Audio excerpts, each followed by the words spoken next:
Rassemblement national, Jean-Philippe Tanguy. Merci Monsieur le Président, merci Madame ainsi que votre équipe pour cet excellent rapport, effectivement très fourni, très précis, qui permet de rendre hommage aux serviteurs de l'État que vous êtes. Et il faut dire que par rapport au bilan consternant que vous exposez, le fait qu'il y ait des serviteurs de l'État, ça fait chaud au cœur. Et de la même manière, ça fait chaud au cœur qu'il y ait des serviteurs de l'État dans la très belle entreprise qu'est EDF, qui, avec des salariés à tous les niveaux, qui essaient de résister aux forces de l'argent et aux véritables vampires, ce qu'il faut bien appeler des parasites, qui l'ont affaibli et qui l'ont mis dans cet état. Donc ma première question, vous essayez difficilement, et vous reconnaissez qu'il y a un problème de méthode, à caractériser ce qu'a coûté l'Arenh. Moi j'ai une autre question en parallèle, c'est il y a ce qu'a coûté l'Arenh en termes de production électrique, mais il y a surtout ce qu'a coûté l'Arenh sur les conséquences de la dérégulation du marché, cet effondrement des parts de marché d'EDF véritablement organisé par la mafia dont les parrains sont à la Commission européenne. Combien ça a coûté cet effondrement du marché français pour EDF? Puisque, comme l'a souligné le président Coquerel, il y avait un monopole public, il y avait un service public, il était lié à un marché domestique particulièrement fort et protégé, et on ne peut pas à la fois demander à une entreprise publique d'être affiliée à un service domestique, à un marché domestique, et après mettre ce marché domestique à la concurrence, surtout des gens qui n'ont rien produit, qui n'ont toujours pas produit un seul électron, en tout cas pas à due proportion de ce qu'ils ont obtenu comme pillage des biens publics. Donc première question, est-ce qu'on peut caractériser pas seulement le coût de l'Arenh, mais le coût de toute cette privatisation du secteur de l'électricité qui a totalement échoué? Il n'y a pas une seule facture électrique qui a baissé en France, contrairement à ce qui avait été promis. Donc moi, je vois un coût faramineux pour les finances publiques et un pillage des biens publics, et je ne vois aucun des gains annoncés pour les consommateurs privés, les ménages et les entreprises. Et là, on recommence avec les barrages. Donc moi, je l'ai caractérisé, je pense que ça va coûter 1 milliard d'euros, là, le petit arrangement sur les 30% d'enchères. Donc est-ce que vous avez réussi, ou est-ce que vous pouvez estimer combien ça va coûter encore aux Français de se soumettre à Bruxelles? Si les Allemands ne sont pas contents de ne pas avoir des barrages électriques, ben, ils n'ont qu'à aller sniffer du gazoduc pour passer une meilleure journée. Deuxième question, vous faites des estimations sur l'EBITDA avec une production électrique de 380 TWh maximum. Le record de production du parc électrique nucléaire français nucléaire, c'est 450 TWh. Donc moi, j'aimerais savoir pourquoi. Est-ce qu'il n'y a pas d'estimation fondée sur ce que le parc nucléaire français est capable de produire? C'est 450 TWh et ce n'est pas 300 TWh comme le veut Mme Pannier-Runacher. La différence que j'ai calculée aussi, c'est 8 milliards d'euros d'EBITDA par an. Donc sur 30 ans, c'est 240 milliards d'euros que les Français pourraient se faire si on n'écoutait pas ceux qui ont mis EDF dans cet état. Merci. Et dernière question, il y a un moment quand même, l'EPR, notamment au Royaume-Uni, il y avait des honnêtes gens, des serviteurs de l'État qui avaient prévenu EDF.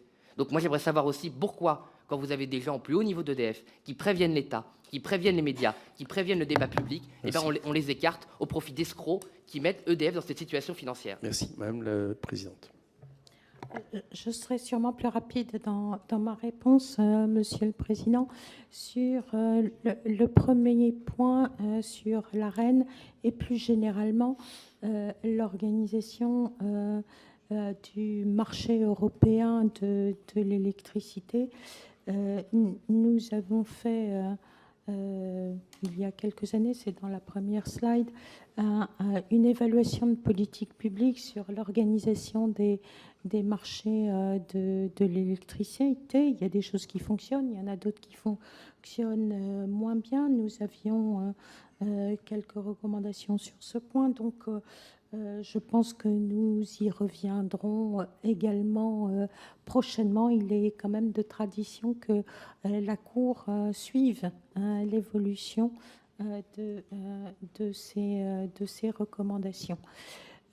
Sur le point que vous avez soulevé, pourquoi nous prenons tel niveau et pas tel autre, on pourrait aussi dire que la production d'électricité de 2024 qui était tout à fait exceptionnelle, il faudrait prendre cette référence qui est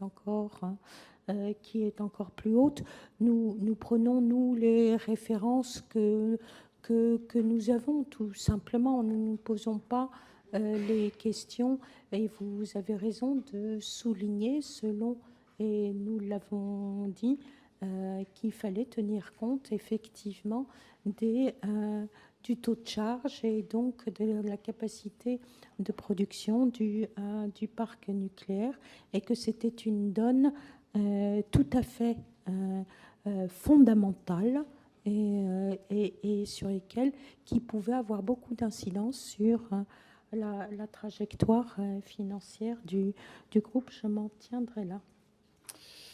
Merci. Maxime Lenné, je crois que personne ne prend la... Ok, Maxime Lenné pour la France Insoumise. Je n'ai pas le... Voilà. C'est bon. Merci, Monsieur le Président. Merci, Madame la Présidente, et merci pour ce rapport et sa présentation. Moi, je ne partage pas tout à fait les recommandations parce qu'elles s'inscrivent dans un cadre politique que je ne partage pas, mais je partage les interrogations qui sont sous-jacentes. Et je vais en ajouter deux. Je commence d'abord pour dire que moi aussi, je conteste, comme le Président Coquerel, l'ouverture à la concurrence de la production et de la fourniture et la fin du monopole d'EDF. Je crois que ça participe des difficultés d'EDF et on attend avec impatience le rapport que vous ne manquerez pas de produire sur ce sujet.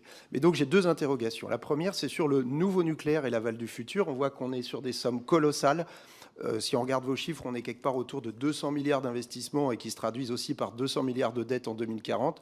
Tout ça sans compter les frais financiers, sans compter les dérapages et pour aucune contribution à la décarbonation de notre économie d'ici 15 ou 20 ans. Donc, est-ce qu'il ne serait pas plus raisonnable de renoncer au programme de nouveau nucléaire et d'investir dans ce qui marche tout de suite, la sobriété, l'efficacité, les renouvelables et la flexibilité?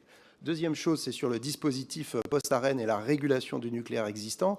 Bon, on est sur un cadre qui n'est pas légitime, bricolé par Bruno Le Maire tout seul et imposé par 49.3, qui repose sur des hypothèses qui étaient celles de fin 2023, mais qui ne sont plus celles d'aujourd'hui. Et on voit qu'on n'a que des perdants. EDF qui ne pourra pas investir, le consommateur qui va voir ses factures exploser et le contribuable qui va arriver à la rescousse. Est-ce que vous ne croyez pas qu'il faudrait un projet de loi dédié pour discuter de cette régulation du nucléaire existant et du tarif des factures payées par l'ensemble des Français, quel que soit leur statut? Je vous remercie. Merci Maxime Lenné, à qui je souhaite la bienvenue dans cette commission. Madame la Présidente. Merci, Monsieur le député, Monsieur le Président. Je n'ai qu'une observation à faire.